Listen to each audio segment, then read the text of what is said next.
Welcome to a brand new episode of AUTODATAS Auto Review. Next to me is the brand new AITO M9. And if you are unfamiliar with the brand AITO, it is a joint venture between Huawei and Series.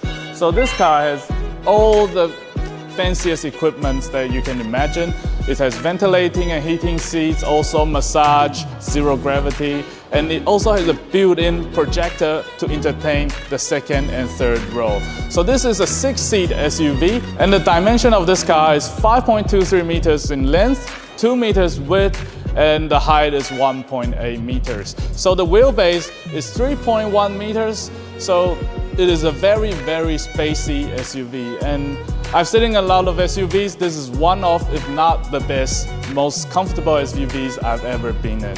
And AUTODATAS, we will analyze this car in terms of structure, material, performance, and all sorts of things. So if you're interested in breaking down the AITO M9, feel free to contact AUTODATAS.